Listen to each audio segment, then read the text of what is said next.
Welcome to Zell, your go-to platform for conquering global finance credentials. Today we are covering FRM Part II, exam day strategies, because this level is less about solving equations and more about critical application, nuance and interpretation. Let's break it down section by section with what to watch for under pressure. Alright, market risk measurement and management. Option Greeks, list them on rough paper. Delta, gamma, vega, theta, and remember the direction of each, especially how volatility impacts price. Yield curve questions. Now identify if the question refers to a parallel shift or twist. Each affects bond value differently depending on maturity. Binomial trees. Start with the final node and work backward. Do not take shortcuts. Credit risk measurement and management.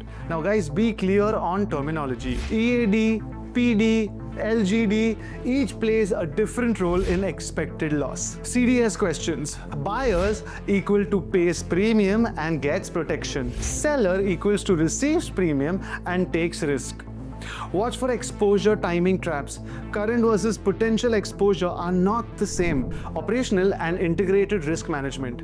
Framework heavy questions. In these, look out for answers that show transparency, continuous monitoring, and escalation. If asked about risk culture or governance, go for the most institutionally responsible and documented choice. Model risk, cyber risk, and third-party risk are tested conceptually, so look out for preventive versus reactive risk controls. Risk management in investment management.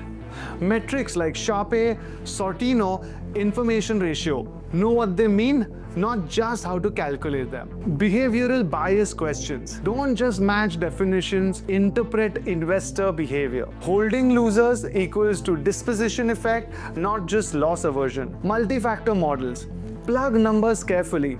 Double check the sign whether it's positive or negative of each factor loading. Current issues in financial markets.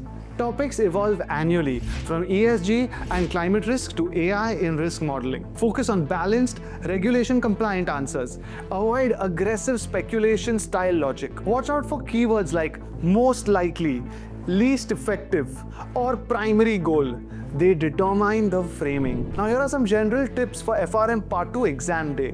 Guys, time management is key. The questions are wordy but direct, so don't get lost in the narrative. Always eliminate two obviously wrong options and then weigh between the last two using real-world judgment. Think like a chief risk officer, a CRO.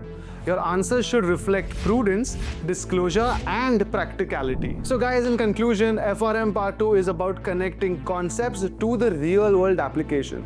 On exam day, success comes from thinking like a risk leader, not just a risk student. If this helped, make sure that you like, share and subscribe to our channel for more FRM prep content. And if any topic is still confusing, drop it in the comments. We'll make sure that you're exam ready.